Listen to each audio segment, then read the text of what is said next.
বলছি কি স্যার, এই বোনটা হাতটার ব্যাপারে যদি আরো বিশেষ করে জানতে হয় তাহলে কি করতে হবে? না মানে কার, তারপরে মোটামুটি ডিএনএ টেস্ট করলে ধরা পড়বে না এই বোনটার যে লোকটা ছিল, এই লোকটা ডিএনএ টেস্ট ব্লাড গ্রুপ কি ছিল?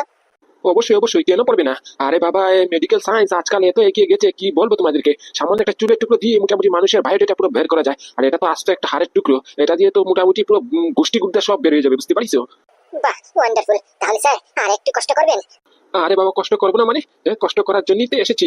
আরে বাবা, যত কষ্ট করবো তত টাকা বেশি পাবো। শুধু একটাই খোয়াইশ, যদি টাকা একটু বাড়িয়ে দাও তাহলেই মোটামুটি পুরো নারী নক্ষত্র পুরো একবার গোষ্ঠী বুদ্ধে সব বের করে দিতে পারি। কি করে স্যার, কি করে? এই তো বেশ কিছু করতে হবে না, এই হাতটার উপরে কিছু কেমিক্যাল লচা করতে হবে, তারপরে অ্যাডভান্স ডিএনএ টেস্ট করলেই মোটামুটি পুরো নারী নক্ষত্র বেরো যাবে। এই যেমন ধরে নাও, এই মেয়ে ছেলেটার বয়স কতটুকু ছিল, এক্সাক্ট বয়স, তারপরে মোটামুটি ওর ব্লাড গ্রুপ, ও পজিটিভ বি পজিটিভ, ও নেগেটিভ বি নেগেটিভ, মানে কি ছিল সব বায়োডাটা বেরিয়ে যাবে, বুঝতে পারিস? কখন মারা গেছে, কখন কি হয়েছিল ওর সাথে, সব একটু জেড মোটামুটি হয়ে যাবে, বুঝতে পারিস? বাহ, গুড, ওয়ান্ডারফুল। তাহলে স্যার কত সময় লাগবে? দেখো, মিথ্যে কথা বলে লাভ নেই, এই কাজটা করতে মোটামুটি একটু বেশি সময় লাগবে, বুঝতে পারিস? তবুও স্যার কতটুকু সময় লাগবে আনুমানিক একটু যদি জানা হতো তাহলে খুব ভালো হতো। বুঝতেই তো পারছেন আমাদের উপরে চাপ আছে, বুঝতে পারছেন? আমাদের হাতে মাত্র 2 দিন সময় আছে, 2 দিনের ভিতরে কেসটা সলভ করতে হবে আর অপরাধীকে ধরতে হবে। তা না হলে অপরাধী আর একটা মেয়ে ছেলের জীবন পুরো নষ্ট করে দেবে, ধ্বংস করে দেবে, বুঝতে পারছেন? হ্যাঁ, তাই 2 দিনের ভেতরেই আমাদের যা করার করতে হবে। হ্যাঁ, আরে বাবা, 2 দিন লাগবে না, সময় লাগবে মানে এই সাধারণত মোটামুটি 5-6 ঘন্টার ভিতরেই হয়ে যাবে, বুঝতে পারিস? হ্যাঁ, ব্যাস, তাহলে আর কি চাই? তাহলে স্যার লেগে পড়ুন, কাজে লেগে পড়ুন। আর টাকা পয়সা নিয়ে একদম চিন্তা করবেন না, টাকা পয়সা যা লাগে মোটামুটি ডিপার্টমেন্টের তরফ থেকে আপনাকে দিয়ে দেওয়া হবে, বুঝতে পারছেন? ওকে ওকে, তাহলে কোনো অসুবিধা নেই। তাহলে এক কাজ করো, তোমরা বরং চলে যাও, বুঝতে পারিস? আর মোটামুটি কালকে আসলে, কালকে আসলে রিপোর্টের সত্যি পুরো একটু জেড বায়োডাটা তোমার হাতে তুলে দেবানি, বুঝতে পারিস? আর তোমার সুটকেসটা নিয়ে যাও। ওকে স্যার, ওকে ওকে। বলছি অভিমন্যু ভাই, চল আমাদেরকে ডিপার্টমেন্টে একটু যেতে হবে, স্যারের সঙ্গে একটু কথা বলতে হবে, বুঝতে পারছিস? আরে বাবা, সেটা না হয় বুঝলাম, কিন্তু আগে আমাকে এটা বুঝা, এই সুটকেসের ভেতরে মানুষের হাড় পেয়েছি, এটাই কি যথেষ্ট প্রমাণ নয় যে বিজেপি বিশ্বাসকে কাঠ ঘোড়ায় দাঁড় করানোর জন্য? তার জন্য আবার এত তামঝাম অ্যাডভান্স ডিএনএ টেস্ট ফেস্ট এগুলি করার খালি খালি কি দরকার বলতো? আরে বন্ধু, না বলে যে সব জায়গায় কথা বলিস যে এর জন্যই মন খারাপ হয়ে যায়, বুঝতে পারছিস? তুই বুঝতে পারছিস না? এই টেস্টটা করানোর দুইটা মতলব, বুঝতে পারছিস? প্রথমত মতলব হচ্ছে আমরা পুরো কনফার্ম নই এই সুটকেসটা বিজিত বিশ্বাসের হাতে লেগেছে, বুঝতে পারছিস? মানে কি সুটকেসের ভেতরে উপরে যা ফিঙ্গারপ্রিন্ট পেয়েছি আমরা কেমন করে শিওর হলাম যে এগুলি ফিঙ্গারপ্রিন্ট বিজিত বিশ্বাসের? এটা তো আমরা সন্দেহ করেছি, আর আমরা জানিও, কিন্তু আমাদের কাছে কোনো প্রমাণও নেই যে এই ফিঙ্গারপ্রিন্ট একমাত্র বিজিত বিশ্বাসের হতে পারে। এখন যদি মোটামুটি প্রমাণ করতে হয় তাহলে এখান থেকে মোটামুটি বিজিত বিশ্বাসের ফিঙ্গারপ্রিন্টের সাথে ম্যাচ করাতে হবে, বুঝতে পারছিস? যেটা আমরা করাতে পারবো না, করাতে গেলে সন্দেহ হয়ে পড়বে, বুঝতে পারছিস? আর বিজিত বিশ্বাস যে চালাক মানুষ, যদি একবার সন্দেহ হয়ে যায় তাহলে ও শহর ছেড়ে পালাতে 1 সেকেন্ডের সময় লাগবে না, বুঝতে পারছিস? আর একবার যদি ও শহর ছেড়ে পালায় তাহলেই আমরা কিচ্ছু করতে পারবো না, আমরা পুরো বসে যাবো, বুঝতে পারছিস? আর দ্বিতীয়ত মোটামুটি এই হাতটা মনে হচ্ছে আমার মা, বুঝতে পারছিস? আমার মাকে হয়তো বা পটল তুলে ওই হাতটা লুকিয়ে রাখিছে, এটা আমরা সন্দেহ করেছি, বুঝতে পারছিস? তাই অ্যাডভান্স ডিএনএ টেস্ট করাচ্ছি যাতে করে মোটামুটি ধরা পড়ে যায় এটা আমার মার হার না আর অন্য কোনো মেয়ে ছেলের, বুঝতে পারছিস? কারণ কি মার ডিএনএ টেস্ট, মার ব্লাড গ্রুপ আমার জানা আছে, বুঝতে পারছিস? হ্যাঁ, উনি একদম ঠিক কথা বলিছে, একদম উচিত কথা বলতিছে, বুঝতে পারিস? না জেনে শুনে বুঝে উল্টা পাল্টা কথা বলতিস। আরে বাবা, অ্যাডভান্স ডিএনএ টেস্ট করালেই তোমাদেরই সাহায্য হবে, বুঝতে পারিস? তো আরো তাড়াতাড়ি কেস সলভ করতে পারবা তোমরা। হ্যাঁ রে বলরাম, তোর কথা মনে হয় ঠিক আছে, বুঝতে পারিস? আর যদি বাই এনি চান্স এই হাতটা তোর মার না হয় তাহলে নিশ্চয়ই ওই শিবানীর হবে, কি বলিস? একদম কারেক্ট, একদম কারেক্ট, এক্স্যাক্টলি আমি এটাই ভাবছিলাম, বুঝতে পারছিস? এই হাতটা যদি বাই এনি চান্স আমার মার না হয় তাহলে নিশ্চয়ই ওই শিবানীর হবে। ওই চৈতালি ম্যাডাম বললো না ওই শিবানীকে নাকি মেরে ফুটে দেওয়া হয়েছে, তাহলে ওটাই হতে পারে, বুঝতে পারছিস? আর এটা ভেবেই আমি বলেছি যে অ্যাডভান্স ডিএনএ টেস্টটা করাও। বলছি কি স্যার, আপনি নিঃসন্দেহ কাজ শুরু করুন, বুঝতে পারছেন? আমরা কালকে আসবানি। ওকে ওকে। আচ্ছা বিজিৎ, তুমি আমাকে একটা কথা বলবে? অনেকক্ষণ ধরে কনফিউশন শুধু ক্রিয়েট হচ্ছিল, বুঝতে পারিস? ভাবিছি তোমাকে জিজ্ঞেস করবো, হ্যাঁ তা করবো। কনফিউশন? আপনার আবার কি কনফিউশন ক্রিয়েট হলো বলুন তো দেখি। না মানে আমি যতটুকু জানতাম তুমি এই বিয়ে টিয়ে করবে না, এই বিয়ে করা শুধু ভান করতেছো, নাটক করতেছো। এমনকি তুমি কিরণকে ভালোবাসো না, শুধুমাত্র মোটামুটি টাকা পয়সা লুবে পড়ে তুমি এসব করতেছো যাতে করে কিরণকে পাচার করতে পারো। এখন তো দেখছি তোমার মতিগতি পুরো পাল্টে গেছে, বিয়ে করার জন্য তোমার ইন্টারেস্ট একটু বেড়েই গেছে। কি তোমার মনে মনে উদ্দেশ্যটা কেমন কিছু বুঝে উঠতে পারতাছি না। ক্ষণে হটা করো, ক্ষণে হটা করো, আর এখন বলতেছো ইদানিং মোটামুটি ঝটপট করে বিয়ে করতে চাও, আবার কার্ডও ছাপিয়েছো, চিঠিও ছাপিয়েছো, আবার বিলিট করতে পাঠিয়ে দিয়েছো। তোমার মতলবটা কি, আসল প্ল্যানটা কি একটু খুলে বলবে? আরে কর্ণমশাই, আপনি যা শুধু বয়সেই বড় হয়েছেন, বুঝতে পারিছেন? এই চুল দাড়ি যে পাকিছে এমনিতে খালি খালি পাকিছে, বুঝতে পারিছেন? মাথায় 10 গুণও বুদ্ধি নেই। মানে? আরে বাবা, খুব একটা জটিল নয় তো, মানে এটা খুব সহজ, বুঝতে পারিছেন? যদি কিরণকে শুধু পাচার করতাম তাহলে শুধু একটা মেয়ে ছেলে পেতাম। আর আসলে মুদ্রা কথা হয়েছে কি, কিরণকে আমার মন থেকে পছন্দ হয়ে গেছে, বুঝতে পারিস, ভালোবেসে ফেলেছি। তাই ভাবিছি কিরণকে ভালোবাসি যখন গেছি, তাহলে সত্যি সত্যি মোটামুটি ওকে বিয়ে করে ফেলি, বুঝতে পারিস। আর একবার যদি ওকে বিয়ে করি তাহলে আমার ভালোবাসা আমি পেয়ে যাবো।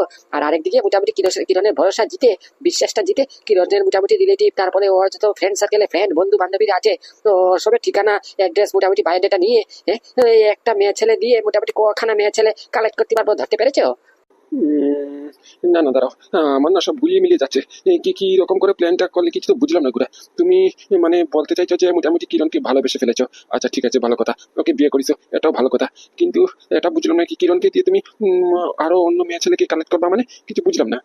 আরে বাবা, একবার যদি কিরণকে আমি বিয়ে করতে পারি তাহলে কিরণ আমাকে খুব সহজেই বিশ্বাস করবে। পুরো বিশ্বাস কি, ও নিজের আয় সম্পত্তি সব আমার নামে ট্রান্সফার করে দিতে পারবে, এটুকু বিশ্বাস আমার আছে, বুঝতে পারিস। হ্যাঁ, আর যেহেতু এখনো বিশ্বাস করে কিন্তু এখন ততটা পাকা হয়নি, বুঝতে পারছো, যেমনটা বিয়ের পরে হবে। তাই ভাবিছি মোটামুটি বিয়ে করলে আমি আমার ভালোবাসা পেয়ে যাব, আর সঙ্গে করে কিরণের ফ্রেন্ড সার্কেল চেনা পরিচিত যত মেয়ে ছেলে আছে সবগুলির বায়োডেটা পেয়ে যাব, বুঝতে পারিস। মানে এক কথায় বলতে পারো যে কিরণকে বিয়ে করে আমি আমার ভালোবাসা পেয়ে গেলাম, আর এদিকে আরো মেয়ে ছেলের সন্ধানও পেয়ে গেলাম, বুঝতে পারলা? ও আইসি, এবার বুঝতে পারিস, এবার আবার খপিতে ঢুকিছে। তার মানে তুমি এটা বলতে চাইছো যে কিরণকে দিয়ে মোটামুটি তুমি আরো মেয়ে ছেলের সন্ধান করতেছো? হ্যাঁ, কিরণ তো শুধু একটা মোহরা, কি তাই তো? হ্যাঁ, একদম একদম, এই তো বুঝেছেন। দেখুন কর্ণবাবু, আমি হাজার বিলেন হই না কেন, হাজার অপরাধ কাজ করি না কেন, আমারও তো একটা মন আছে, কি তাই তো? হ্যাঁ, ওই মনে মোটামুটি কিরণের ছবি পুরো বসে গেছে, পুরো ফিট হয়ে গেছে, বুঝতে পারিস। তাই কিরণকে পুরো প্রাণ জান দিয়ে পুরো ভালোবেসে ফেলেছি। ওকে আর আমি মারতে পারবো না, ওকে মোটামুটি পাচারও করতে পারবো না। কিন্তু ওকে পাচার না করাতে আমার যেহেতু লস হয়েছে, হ্যাঁ, সেই লসটা আমি রিকভারি করবো কেমন করে? ওই মোটামুটি কিরণের বন্ধু বান্ধবী দিয়ে মোটামুটি রিকভারি করবানি, বুঝতে পারিস। এক কথায় বলতে পারো একটা লস খেয়ে হাজার গুণা প্রফিট আমি করবানি। শালা পড়লেই হবে না, তোমার মাথায় বুদ্ধি আছে বটে। হ্যাঁ, কিরকম করে সিস্টেম করে প্ল্যানটা করিস কেউ ধরতে পারবে না। হ্যাঁ, এই মোটামুটি এক তীরে দুই নিশান, এদিকে ভালোবাসাও পেয়ে গেলা, আর এদিকে মোটামুটি তুমি তোমার লসও কাভারি করে ফেললা। হ্যাঁ, আবার একটা না, মোটামুটি 4-5টা লস একসাথে প্রফিট দিয়ে কাভার করিছো। হ্যাঁ, এ কি বলরাম, অভিমন্যু, তোমরা চলে আইছো, তার মানে কেস পুরো সলভ হয়ে গেছে, কি তাই তো? হ্যাঁ, আসল অপরাধীকে ধরতে পেরেছো? না স্যার, আপনি ভুল বুঝছেন, কেস এখনো সলভ হয়নি। মানে ব্যাপারটা বুঝলাম না। কেস সলভ হয়নি, তোমরা না কুসুমপুর গ্রামে গেলা, স্পেশাল পারমিশন নিয়ে মোটামুটি ডিপার্টমেন্ট থেকে তোমরা মোটামুটি 10,000 টাকা নিয়ে গেলে। হ্যাঁ, 10,000 টাকা। হ্যাঁ, তোমরা কেস সলভ করবে বলিস, তো আমি উপর দিকে কথা বলে 10,000 টাকা নিয়ে দেওয়ার ব্যবস্থা করেছি। তোমাদের হাতে তুলে দিয়েছি সেই টাকা, তোমরা গেলা পটপটি করে গাড়ি করে কুসুমপুর, আর বিনা কেস সলভ করে চলে আসলা। তার মানে কেস সলভ হলো না, 10,000 টাকা লস হয়ে গেল। হ্যাঁ, ছি ছি, না না বলরাম, আমি তোমার থেকে এটা আশা করিনি। আমি আরো ভাবিছি তুমি যেহেতু গেছো, তুমি মোটামুটি কেস পুরো সলভ করেই আসবে, তোমার উপর আমার দৃঢ় বিশ্বাস ছিল। তুমি কিন্তু আমার বিশ্বাসটা ভেঙে ফেললে। তোমার কাছ থেকে আমি এটা কোনোদিন আশা করিনি। আরে বাবা স্যার, আগে পুরো কথাটা শুনুন। এই কেবলা মাকা, মোটামুটি কথা বলেছিস, পুরো কথা শেষ করবি না? কি আদা চাদা কথা বলতেছিস? দেখ তোর জন্য স্যার আমার উপরে খেপাখেপি করতেছে। আদা জাদা কথা মানে পুরো কথা কি তাহলে? আমি বলছি স্যার, আমি বলছি পুরো কথাটা হচ্ছে এই কেসের সাথে মোটামুটি বলরামের মাও জড়িত আছে, বুঝতে পারছেন। বলরামের মা মোটামুটি শাড়ি কাপড়, তারপরে ফটো শটো সুটকেস ফুটকেস পাওয়া গেছে, বুঝতে পারছেন। ও তাই তো বলি, কেসটা সলভ হতে এত সময় কিসের জন্য লাগে? মানে সৌরভ, তোমার কথা মতলব কিছু বুঝলাম না, কি বলতে চাইছো? আরে স্যার, আপনি বুঝলেন না, এত বড় একটা সিম্পল কথা আপনি বুঝলেন না। এই যে দেখুন না, বলরাম এই কেস সলভ করতে এত সময় কিসের জন্য লাগাচ্ছে, এবার বুঝতে পারিছি। যেই বলরাম মোটামুটি তুড়ি মেরে কেস সলভ করে দিত, সেই বলরামের সামান্য একটা কেস সলভ করতে এখন এত সময় লাগছে। আসল কাহিনীটা হচ্ছে এই কেসের সাথে মোটামুটি ওর মা জড়িত আছে, তো তার জন্যই ওর মার জন্যই মার দিকে চেয়ে মোটামুটি ও আইন কানুন সব ভুলে গেছে, বুঝতে পারিস। এই সৌরভ, এই মুখ সামনে কথা বল, বুঝতে পারিস? একদম মুখ সামনে কথা বল। আই এম এ সিনিয়র, তুই আমার সাথে এরকম করে কথা বলতে পারিস না কিন্তু। ও আমি এরকম কথা বললি দোষ, নিজের বেলা শুনলো না আর আমার বেলা একা, নাকি তাই তো? তুই উল্টাপাল্টা করে মোটামুটি কেস সিস্টেম করে আটকে দিতে পারিস, আর আমি একটা কিছু কথা বললে উচিত কথা বললি দোষ। যেই না দেখেছিস তোর মা মোটামুটি কেসে জটিল হয়ে গেছে, তেমনি কেস মোটামুটি স্লো করে দিয়েছিস সলভ করা। আর সেইখানে যদি মোটামুটি আসল অপরাধী থাকতো, আসল অন্য কেউ থাকতো, তাহলে তো এতদিনে হয়তো বা কেস সলভ হয়ে যেত, আর অপরাধী মোটামুটি জেলের পিছনে পুরো ভরে যেত। থাক, হয়েছে হয়েছে, আর কথা বলতে হবে না, যা বলার বলে ফেলিস, বুঝতে পারিস। একদম চুপ করে দাঁড়িয়ে থাকো এখানে। একটা কেস সলভ করার মুড নেই, আর এদিকে এসেছো তুমি কথা বলতে। আর বলরাম, তুমি বলো তো কি হয়েছে কি? সৌরভ যা বললো এটা কি ঠিক? আসলে কি এই কেসের সাথে তোমার মা জড়িত আছে? তার মানে কি তোমার মা ক্রিমিনাল? তোমার মার নামে কি আগে এফআইআর ছিল? তোমার মা কি করেছে? সব খুলে বলো আমায়। না না স্যার, আপনি ভুল বুঝছেন। আরে বাবা, আমার মাকে এই অপরাধী কেমন করে হয়? বলছি স্যার, সেটা আমি পুরো খুলে বলছি, আমি পুরো জানি, আমার থেকে শুনুন। ঠিক আছে, তাহলে তুমি বলো কি হয়েছে।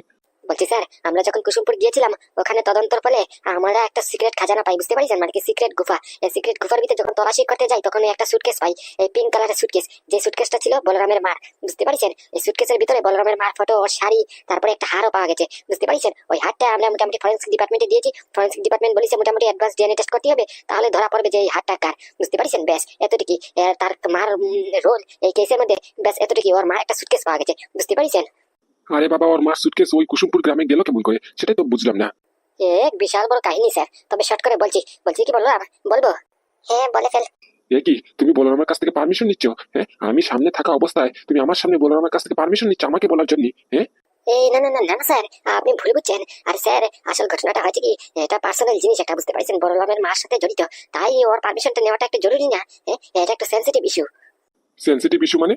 বলছি কি স্যার, এই বলরামের মা মোটামুটি ওই বিজিত বিশ্বাসের যে বড় ভাই বিজন লাল, ওর সাথে পালিয়ে গেছে, বুঝতে পারছেন। পালিয়ে গিয়ে কুসুমপুরে ঠাই পেয়েছে, বুঝতে পারছেন। ওই কুসুমপুরে যাওয়ার পরে মোটামুটি ওখানে সংসার করেছে কতদিন, করার পরে মোটামুটি আমাদের এখন সন্দেহ হচ্ছে যে ওর মাকে, মানে কি বলরামের মাকে পটল তুলিয়েছে হয়তো বা বিজিত বিশ্বাস, বুঝতে পারছেন। যেহেতু ওখানে খবরও পেয়েছি যে বিজন লাল আর তার সঙ্গে একটা মেয়ে ছেলে ছিল, ও ওদেরকে ধরে মোটামুটি ওই কুয়াতে ধাক্কা মেরে ফেলে দেওয়া হয়েছে। যেটা কাজ করেছে বিজিত বিশ্বাস শুধুমাত্র টাকা পয়সা প্রপার্টির জন্য, বুঝতে পারছেন। এখন আমাদের সন্দেহ হচ্ছে যে মোটামুটি বিজন লালের সাথে মোটামুটি বিজিত বিশ্বাস নাকি ওর মাকে মেরে ফেলেছে, বুঝতে পারছেন। তাই মোটামুটি সূত্র অনুসারে আমরা এটা ধরতে পেরেছি যে এই সুটকেসের মধ্যে দুইটা ফিঙ্গারপ্রিন্ট পাওয়া গেছে, বুঝতে পারছেন। এই ফিঙ্গারপ্রিন্ট গুলি মোটামুটি দুটোটাই পুরুষ মানুষের ছিল, বুঝতে পারছেন। একটা 45 বয়সের আর একটা 65 বয়সের। এখন প্রশ্ন হচ্ছে মোটামুটি 45 কে 65 কে। আর দ্বিতীয়ত ওর ব্যাগের ভিতরে একটা সুটকেস পাওয়া গেছে, বুঝতে পারছেন। সুটকেসের ভেতরে মোটামুটি একটা হাড়ও পাওয়া গেছে, মানে কি বোন, মানুষের হাড়। এখন হাড়টা মোটামুটি তদন্ত করতে দিয়েছি, এখন হাড়টা নিয়ে কনফিউশন হচ্ছে, বুঝতে পারছেন। হাড়টা নাকি মেরে ধরে ওর মার হাড়ও লুকিয়ে রাখিছে বিজিত বিশ্বাস, এটাও হতে পারে, বুঝতে পারছেন। আর না হলে শিবানীর হবে। এক সেকেন্ড, ওই শিবানীটা আবার কে? শিবানীটা হচ্ছে স্যার ওই মোটামুটি বিজিত বিশ্বাস যে মেয়ে ছেলেটার সাথে লাস্টে শেষে বিয়ে করেছে, মোটামুটি ওই মেয়ে ছেলেটার নাম হচ্ছে শিবানী, বুঝতে পারছেন। আর গ্রামের কয়েকটা লোকজনকে জিজ্ঞেস করেছি, তদন্ত করেছি, যেখান থেকে জানতে পাইছি যে শিবানী মোটামুটি বিয়ে করার পরে বিজিত বিশ্বাস ওকে হ্যারাসমেন্ট করতো, মেন্টাল টর্চার করতো। করার পরে একদিন মোটামুটি তুলকেলাম ঝগড়া বাঁধার ফলে ওকে মেরে মোটামুটি মাটিতে পুঁতে দেয়, বুঝতে পারছেন। ও, তাহলে এই কাহিনী। আরে বাবা, তাহলে তোমরা এখানে দাঁড়িয়ে আছো কেন? যাও না, বিজিত বিশ্বাসকে অ্যারেস্ট করো না, অ্যারেস্ট ওয়ারেন্ট ছাপাও, ছাপিয়ে ওকে মোটামুটি অ্যারেস্ট করো। হ্যাঁ, না না স্যার, আপনি পুরো খেলাটা এখনো বুঝতে পারেননি। এখন শুধু আমাদের সন্দেহ হচ্ছে, বুঝতে পারছেন। যতক্ষণ না মোটামুটি অ্যাডভান্স ডিএনএ টেস্ট রিপোর্ট আসছে, ততক্ষণ আমরা কনফার্ম হতে পারছি না যে এই হাতটা কার ছিল, বুঝতে পারছেন। একবার যদি কনফার্ম হতে পারি, তাহলেই মোটামুটি বিজিত বিশ্বাসকে পুরো ধরে মোটামুটি হাজতে ভরবানি, তারপরে দেখবেন আমরা কি টর্চার করি। আর টর্চারের বাপও মোটামুটি ধারে কাছেও আসবে না, বুঝতে পারছেন। হ্যাঁ স্যার, একটু অপেক্ষা করুন, শুধু একটু অপেক্ষা, শুধু কালকের দিনে, বুঝতে পারছেন। ওই যেখানে টেস্ট করতে দিয়েছি ওখানে বলেছি অ্যাডভান্স ডিএনএ টেস্ট করতে গেলে একটু সময় লাগে, তাই কালকে বিকেল 4টার সময় রিপোর্ট নেওয়ার জন্য বলেছি, বুঝতে পারছেন। এখন শুধু 4টা বাজার বাকি, একবার শুধু মোটামুটি এটা কনফার্ম হোক এই হাতটা শিবানীর, তাহলেই পুরো গোষ্ঠী বুদ্ধে হাজিতে ভরবানি, বুঝতে পারছেন স্যার। আর সবচেয়ে বড় কথা হচ্ছে বিজিত বিশ্বাস মিস কিরণকে বিয়ে করতেছে, বুঝতে পারছেন। মানে কি মিস চম্পার ছোট বোন মিস কিরণকে বিয়ে করতেছে। আমাদের প্ল্যান যেটা হচ্ছে, এই ভাই কি করছিস, একটু চুপ করে যা, কনল্ট কর। পাশে দেখ মোটামুটি দুশ্মন দাঁড়িয়ে আছে, বুঝতে পারিস। সেই সৌরভ দাঁড়িয়ে আছে, সৌরভের কিনাফে কোনো এভিডেন্স নেই কথা থেকে, কিন্তু ওর উপরে আমার পুরো সন্দেহ আছে। তো ও মোটামুটি বিজিত বিশ্বাসের সাথে জড়িত আছে। ওর সামনে যদি তুই তোর প্ল্যানটা খুলে দিস, তাহলে মোটামুটি বিজিত বিশ্বাসের কানে নির্ঘাত পৌঁছে যাবে, বুঝতে পারছিস। একটু কনল্ট কর। ও হ্যাঁ হ্যাঁ হ্যাঁ, ঠিক বলেছিস, একদম ঠিক বলেছিস। কি হলো, আটকে গেলা কেন? কি প্ল্যান তোমার, একটু শোনাও দেখি। বলছি স্যার, আমরা বলবো, তবে সৌরভকে বলুন স্যার এখান থেকে চলে যেতে। কেন? ও কেন যাবে? তাই তো, আমি কিসের জন্য যাবো? স্যার, রীতিমতো কিন্তু আমাকে অপমান করা হচ্ছে। এই কথা বলে আমাকে কিন্তু আপনার সামনে অপমান করা হচ্ছে। দেখ সৌরভ, তুই যেটা ভাবার ভাব, বুঝতে পারিস, কিন্তু আমার তোর উপরে 1 সেকেন্ডের ভরসা নেই, 1 সেকেন্ডের বিশ্বাস নেই, বুঝতে পারিস। তাই বলছি, তোর সামনে আমার প্ল্যান কিছুতেই বলবো না। আমি পুরো জানি তুই মোটামুটি বিজিত বিশ্বাসের সাথে জড়িত আছিস, বুঝতে পারিস। আমি যদি তোর কানে, তোর সামনে এই প্ল্যানটা বলে দিই, তাহলে বিজিত বিশ্বাসের কানে সেকেন্ডে কথা পাল্টে যাবে, বুঝতে পারিস। তাই এই রিস্কটা আমি নিতে পারবো না। আই এম সরি স্যার, আমি এখন বলতে পারবো না। যদি প্ল্যান শোনার হয় তাহলে বলুন ওই সৌরভকে এখান থেকে চলে যেতে, তাহলে আমি বলছি। দেখেছেন স্যার, দেখেছেন, আপনার সামনে এই কথা বললো। কথা শুনিছেন, আমার উপরে বলে ভরসা নেই। আমরা কালিক, একসাথে কাজ করি। ও যা, আমিও তা, শুধু মোটামুটি আমার পদস্থ একটু ছোট, ওর পদস্থ একটু বড়, তাই বলে এরকম করে অপমান করবে? বলছি কি সৌরভ, কিছু যদি মনে না করো তাহলে এখান থেকে একটু যাও, একটু পার্সোনাল কথা আছে, বুঝতেই তো পারছো। বলছি স্যার, আপনি কি আমার উপরে সন্দেহ করছেন? দেখো, এখানে সন্দেহের প্রশ্ন নয়, কিন্তু মোটামুটি এখান থেকে যাও না, আমি বলেছি তো, ইটস মাই অর্ডার, এখান থেকে যাও। Okay sir. হ্যাঁ বলো, এখন তোমার প্ল্যানটা খুলে বলো তো, কি প্ল্যান করেছো তুমি? বলছি স্যার, আমার প্ল্যানটা হচ্ছে মোটামুটি একবার মোটামুটি বিজিত বিশ্বাস এই বিয়ের মণ্ডপে বসুক না, তারপর যখন সবাই থাকবে, ওর হবু বউ থাকবে সবার সামনে, মোটামুটি ওর কিচ্ছা খুলে রেখে দেবানি, বুঝতে পারছেন। কেন, বুঝলাম না, সবার সামনে কিচ্ছা চিটা কিসের জন্য খুলতে হবে? আরে বাবা, ওর বিরুদ্ধে যখন প্রমাণ আমাদের হাতে আছে, তাহলে চিন্তা কিসের? ওকে হাজতে ভরে দাও না। তার জন্য এত তামজাম করতে হয়? হ্যাঁ স্যার, নিশ্চয়ই করতে হবে, কারণ কি বিজেপি বিশ্বাস একটা মাল্টি ন্যাশনাল ব্যবসায়ী। ওর পিছনে অনেক বড় বড় লোকেদের হাত আছে, বুঝতে পারছেন। আর রইলো বাকি ওই কিরণের কথা, ওই মেয়েটা পুরো পাগল হয়ে গেছে ওর পিছনে, বুঝতে পারছেন। আমি যেটাই বলবো না কেন, আমাকে ভুল বুঝবে আর বিজেপি বিশ্বাসকে ঠিক বুঝবে, বুঝতে পারছেন। তাই মোটামুটি ওর সামনে বিজেপি বিশ্বাসের মুখোশটা খোলা অত্যন্ত প্রয়োজন, কারণ কি মোটামুটি একবার যদি কিরণের সাথে বিজেপি বিশ্বাসের বিয়ে হয়ে যায়, তাহলে আমি পুরো নির্ঘাত। বিজেপি বিশ্বাস আর কটি মেয়ের সাথে যেরকম করেছে, ঠিক ওই মেয়েটার সাথে এমনটা করবে, বুঝতে পারছেন। মেয়ে হয়তো বা পুঁতে দেবে, না হলে আর অন্য কিছু করবে, যেটা খুব জঘন্য হবে, বুঝতে পারছেন। ওই মেয়েটার জীবন বাঁচাতে হলে আমাদেরকে একটু খেলতে হবে। কথায় তো যুক্তি আছে তোমার। তা কবে বিয়ে ওদের? এই তো স্যার, আমার খবরই যা বলিছে ওই পরশুদিন ওদের বিয়ে। হ্যাঁ স্যার, পরশুদিন ওদের বিয়ে, আর আমাদের হাতে মাত্র 2 দিন সময় আছে, বুঝতে পারছেন? আজকের দিনটা তো আছে মোটামুটি একটা দিন, হাফ দিন আছে, আর কালকের দিন আছে পুরো, বুঝতে পারছেন? এই ধরে নিন 1.5 দিন সময় আছে, এই 1.5 দিনের ভিতরে যা করার করতে হবে, বুঝতে পারছেন? ওকে ওকে, তাহলে তোমরা এক কাজ করো, তোমরা বরঞ্চ ওই গ্রামে আবার ফোন করো, কার কাছে যদি মোটামুটি চিন পরিচিত থাকে তাহলে গ্রাম থেকে খবর নাও যে মোটামুটি ওই শিবানী যে গ্রামে থাকতো, ওই শিবানী মোটামুটি কে কোথায় ছিল, কি করতো, বিজিত বিশ্বাসের সাথে কিরকম করে পরিচিত হয়েছে, আর কিরকম করে ওকে মেরে পুঁতে দেওয়া হয়েছে। গ্রামের কেউ না কেউ তো নিশ্চয়ই দেখেছে। এখান থেকে একটা এভিডেন্স কালেক্ট করো, আর মোটামুটি ওই যদি পারো তাহলে ওই শিবানীর মোটামুটি ব্লাড গ্রুপ নেওয়ার চেষ্টা করো, বুঝতে পারছো? তাহলে সহজে খুব অনায়াসে ধরতে পারবা যে ওই হাতটা কার, তোমার মান না শিবানীর।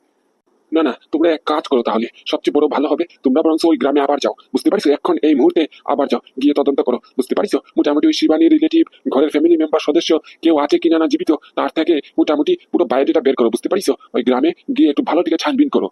কি বলছেন স্যার, আবার যাবো? হ্যাঁ হ্যাঁ, আবার মানে এখন এই মুহূর্তে যাও, বুঝতে পারছো? একদম সময় লাগাবে না, বুঝতে পারলা? যত দিন যাচ্ছে, সময় যাচ্ছে, কেসটা আরো জটিল হয়ে পড়তেছে। তোমরা তাড়াতাড়ি করে ইমিডিয়েটলি এখন বেরিয়ে পড়ো। কিন্তু স্যার এতটা পথ এখন গেলে কি আজকে আর ফিরতে পারবো? মনে হয় তো না আজকে আর ফিরতে পারবো, কারণ কি এতটা দূর যাওয়া আসা আজকের মধ্যে সম্ভব নয়। আরে বাবা, কেটা বলিস আজকে ফিরতে হবে? আজকে ফিরতে হবে না, কালকে একবারে মোটামুটি ফিরোনে, কোনো অসুবিধা নেই। দরকার পড়লে ডিপার্টমেন্টের গাড়ি নিয়ে যাও, বুঝতে পারিস? যাতে তো পারবা আজকের ভিতরে গিয়ে যাও। ডিপার্টমেন্টের গাড়ি নিয়ে যাও, গিয়ে তদন্ত করো, বুঝতে পারিস? কোনো অসুবিধা নেই, আর অসুবিধা হলে বলো, আমি ফোর্স পাঠিয়ে দেবানি। না না স্যার, ফোর্স আর পাঠাতে হবে না, আপনি তো জানেন বলরাম আমি আর অভিমানী একাই 100। আমাদের জন্য আর ফোর্স লাগবে না, আমরা একাই সব সামনে নিতে পারবানি। বেশ, তাহলে আর কি, তাহলে যাও, বেরিয়ে পড়ো, আজকে এখন এই মুহূর্তে বেরিয়ে পড়ো। হ্যাঁ স্যার, আপনার কথায় যুক্তি আছে। যদি বাই চান্স মোটামুটি ওই হাতটা আমার মার বেরোলো না, তাহলে আমরা কেমন করে ধরবো এই হাতটা যে শিবানীর? তার জন্য তো আমাদের মোটামুটি শিবানীর বায়োডাটা জানতে হবে আগে। যে শিবানীর ব্লাড গ্রুপ কি, আমার পরিবারে কে কে আছে, মোটামুটি ও কি করতো, কেমন করে কি হয়েছে, সব জানতে হবে। তার জন্য আমাদেরকে ওই গ্রামে আবার যেতে হবে।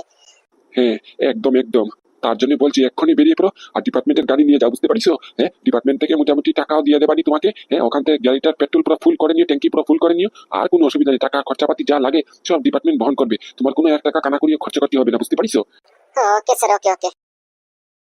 চল বন্ধু, মিশন কুসুমপুর আবার স্টার্ট করি। সে কি রে, 2 দিন বাদে শহরে ফিরলি, তুই তোর বাড়িতে যাবি না? স্যার বলিছে তাই বলে কি যেতেই হবে নাকি? আরে বাবা, স্যার বলিছে কথা ঠিকই, কিন্তু মোটামুটি আরো 1-1.5 ঘন্টা পরে গেলে তো হচ্ছে। গাড়ি করে যাবানি কত সময় আর লাগবে? তুই বরং একটু ঘরে যা, আমি একটু ঘরে গিয়ে আসি, বুঝতে পারছিস? এই চানাসে মোটামুটি একটু খেয়ে দে, পেট টানিয়ে আসবানি। আরে বাবা, তোর মাথা খারাপ নাকি? তোর কি লাগে? এখন যদি 2 দিন পরে আমি ঘরে যাই, তাহলে ঘর থেকে আজকে বেরোতে দেবে আমাকে? কিছুতেই দেবে না। আর আশা করি তোর ঘর থেকে দেবে না। তাহলে কেমন করে যাবো? আর যদি স্যার জানে, খবর পায় যে মোটামুটি স্যারের কথার অবাধ্য করেছি, খিলাপ করেছি, তাহলে ডিমোশন পুরো পাক্কা, বুঝতে পারছিস? হ্যাঁ রে, সেটা তো ধরেই নি। এই পয়েন্টটা মাথা থেকে তো বেরিয়ে গেছে। এটা তো কথা ঠিক বলিস, সেই 2 দিন পরে যদি ঘরে ফিরি, তাহলে তো ঘর থেকে আজকে আর বেরোতে দিবে না। বলবে যে মোটামুটি খেয়ে দিয়ে রেস্ট কর। তাহলে আর বেরোনো হবে না। না না, ঘরে যাওয়া ক্যান্সেল। এক কাজ কর, চল চল, এক্ষুনি বেরিয়ে পড়ি, ওই রাস্তাঘাটে মোটামুটি কিছু খেয়ে নেবানি। হাই রে, তোর যে কি হবে, মাথার মধ্যে সামান্য একটু কমন সেন্স নেই। এত বড় অফিসার হয়ে গেছিস, কি আর করা। চল চল চল। বলছি কি, এখন কোথায় যাবো আমরা? না মানে কি সোজা গ্রামে যাবো তো কথা ঠিকই, কিন্তু গ্রামে গিয়ে কারখানে গিয়ে উঠবো, মানে কি ঘরে গিয়ে উঠবো, না মানে কি ওই কোনো অন্য জায়গায় যেতে হবে? আমরা তো শিবানীর ঘর বাড়ি কিচ্ছু জানি না, তা কেমন করে কি করবো? আরে বাবা, তুই এত চিন্তা করছিস কেন? আমি তো আছি। শিবানীর ঘর পরে, আগে সবার আগে কি ওই থানাতে উঠতে হবে, বুঝতে পারিস? ওই অফিসারকে দেখতে হবে। এত বড় কাণ্ড কারখানা গ্রামে ঘটে গেছে, এফআইআর করেছে কি করেছে না সেটা জানতে হবে। এফআইআর যদি কেউ করে থাকে, তাহলে নিশ্চয়ই ওখান থেকে ঠিকানা পাবো, বুঝতে পারিস? আগে ওখানে গিয়ে মোটামুটি থানাতে উঠতে হবে।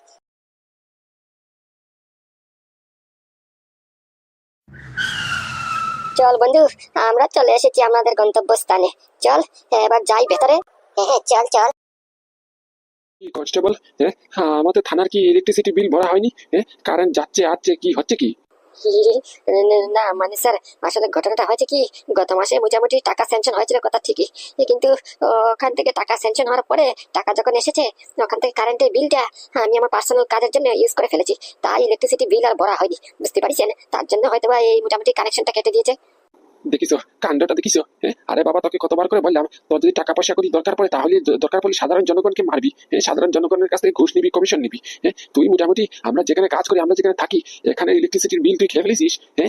বাবা, ওয়ান্ডারফুল ওয়ান্ডারফুল, কি শিক্ষা দিচ্ছেন আপনি! ঘুষ খাওয়া, কমিশন খাওয়া শিখাচ্ছেন। অবশ্য আপনার মতো লোকেদের কাছ থেকে কি আর আশা করা যায়? আপনি নিজে ঘুষখোর, তা মোটামুটি আপনার কনস্টেবলকে শিখাবেন না? এটাই তো স্বাভাবিক, কি বলিস অভিমন্যু? হ্যাঁ ভাই, নিজের চোখেই তো দেখতে পাচ্ছিস। কি স্যার, আপনি এখানে, আপনি না চলে গেলেন? কেন, আমি কি আসতে পারি না আবার? আসলে বুঝি আপনার কষ্ট হয়ে যায়। হ্যাঁ, না না স্যার, কি বলছেন? হ্যাঁ, আমার আবার কষ্ট কিসের জন্য হতে যাবে?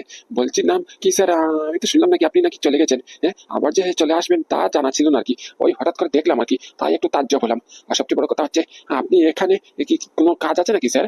কাজ তো আছে, সেটা তো বলছি। তবে আগে বলো তো, তোমার এখানে ইলেকট্রিসিটি নেই মানে কি কারেন্ট নেই? হ্যাঁ, না স্যার, ওই আজকে সকাল থেকে কারেন্ট নেই, বুঝতে পারছেন? কারেন্ট যাচ্ছে আর আসছে, কি জানি মোটামুটি লোডশেডিং করতেছে, তার জন্য মোটামুটি কারেন্টে ভীষণ অসুবিধা দিতেছে, বুঝতে পারছেন স্যার? হ্যাঁ স্যার, বুঝতেই তো পারছেন। হ্যাঁ, এই এলাকাটা পুরো গ্রামদেশী এলাকা। এখানে কখন কি হয় কেউ জানতে পারে না, বুঝতে পারছেন? হ্যাঁ, আপনাদের শহরের মতো নয় তো স্যার, শহর তো সব পুরো রেডিমেড থাকে। আমাদের গ্রামে এরকম নয়, অনেক কষ্ট হয় স্যার। যাকে ওসব কথা ছাড়ো, ফালতু কথা একদম বলবো না, বুঝতে পারছো? হ্যাঁ, শর্টকাট ডাইরেক্ট করে পয়েন্টে আসছি। শিবানীর ফাইলটা দাও।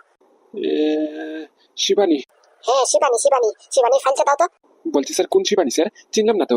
কেন করেছে সর্বনাশ? হ্যাঁ, আরে বাবা, তোমাদের গ্রামে শিবানী নামে মেয়েটাকে পুরো পটল ডাঙ্গা তুলে দেওয়া হয়েছে, জমিনের নিচে পুঁতে দেওয়া হয়েছে, আর তুমি বলছো কোন শিবানী? হ্যাঁ, কেস কেউ ফাইল করেনি, এফআইআর করেনি কেউ? হ্যাঁ, এই যে বিজিত বিশ্বাস ওকে পটল তুলিয়ে পুরো মাটির নিচে পুরো ঘুরে দিয়েছে, হ্যাঁ, সেই শিবানীর কথা বলা হয়েছে, বুঝতে পারিছো? হ্যাঁ, এই 1.5 বছর হয়েছে সেই ঘটনার। হ্যাঁ, নিশ্চয়ই কেউ তো এফআইআর করেছে, কেউ তো কমপ্লেন করেছে। হ্যাঁ, ওই ফাইলটা দাও। ও হ্যাঁ হ্যাঁ হ্যাঁ স্যার, মনে পড়ছে মনে পড়ছে। গত 1.5 বছর আগে মোটামুটি আমাদের গ্রামে একটা খুব ডেঞ্জারাস ভাবে ঘটনা ঘটেছিল। হ্যাঁ, ওই ঘটনা শিবানীর কথা বলছেন? হ্যাঁ, যাকে জমিনের নিচে পুঁতে দেওয়া হয়েছে। হ্যাঁ, একদম একদম সেই শিবানীর কথাই বলছি। সেই শিবানীকে পুঁতে দেওয়ার পরে মোটামুটি ওর নামে যে এফআইআর করা হয়েছে ওর বিরুদ্ধে হয়ে, সেই এফআইআর কপি আমার চাই, বুঝতে পারিছো? আর তার ফাইলটা আমার চাই। দেখাও তো ফাইলটা, দেখাও আর এফআইআর কপিটা দেখাও। ও বুঝতে পেরেছি স্যার। হ্যাঁ তো আছে তো স্যার, আছে আছে। ওর পরিবারের সদস্যরা মোটামুটি এফআইআর করেছে তো, ওই এফআইআর কপি আছে তো। আরে বাবা, তা দাও না, সেটা তো বলছি। এফআইআর কপিটা আমাকে দাও। কিন্তু স্যার এখন এফআইআর কপি দিয়ে আপনি করবেন কি? হ্যাঁ, তার মধ্যে থেকে কারেন্ট নেই, ইলেকট্রিসিটি নেই, ঘোর অন্ধকারে এফআইআর কপি দিলে কিছু বুঝবেন? হ্যাঁ, আমি বলছি কি, আপনারা বংশ কালকে আসেন না। কালকে যখন সূর্যের আলো উঠবে তখন মোটামুটি এফআইআর কপি দেবানি। হ্যাঁ, না মানে আপনি উল্টাপাল্টা ভাববেন না যে আপনাকে এফআইআর কপি দিতে আমার কোনো অসুবিধা নেই, কিন্তু শুধু আপনাদের সুবিধার জন্য বলছি, কালকে দিনের বেলা আসলেই ভালো হতো আর কি।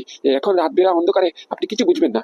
সেটা চিন্তা আপনার না করলেও হবে, আমাদের কাছে সবকিছু চাবিকাঠি আছে, বুঝতে পারছেন? এই দেখেন, পাওয়ারফুল টর্চ আছে, বুঝতে পারছেন? আপনার টর্চ দিয়ে দেখে নেবেন। আপনি ফাইলটা দিন। হ্যাঁ হ্যাঁ, দিন তো দিন, ফাইলটা দিন। আচ্ছা স্যার, দিচ্ছি স্যার, 1 মিনিট। বলছি ওই যে সামনে টেবিলটা আছে, ওখানে থাকের মধ্যে দেখো একটা নীল রঙের ফাইল আছে, ওই ফাইলটা নিয়ে আসো। Okay sir. বলছি স্যার, এই অন্ধকারের মধ্যে না আসলেও পারতেন, কালকে আসলে কি এমন হয়ে যেত? হ্যাঁ, আমি কি না করেছি নাকি? আপনারা যেমন করে আমার সাথে ব্যবহার করতেছেন, মনে হচ্ছে যেমন আপনার কাছ থেকে আমি ঋণ ধার নিয়েছি। হ্যাঁ, আমি যেমন কোনো একটা মস্ত বড় অপরাধ করেছি। হ্যাঁ, এমন করে আমাকে ইন্টারোগেট করতেছেন। আরে বাবা, আমি তো একটা অফিসার, আমি তো একটা পুলিশ নাকি? আমার তো যথেষ্ট সম্মান আছে।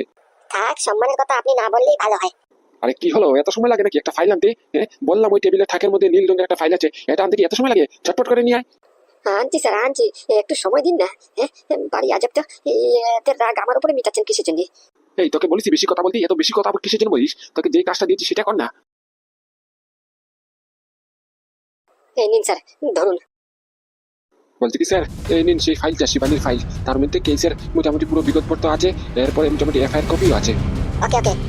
আরে বাবা, আমার চোখের দিকে কি টর্চ মারছিস? ফাইলটার দিকে একটু মার না ভাই। ও আচ্ছা আচ্ছা, মারছি। তাহলে এটা হচ্ছে সেই ফাইলটা, শিবানীর ফাইল।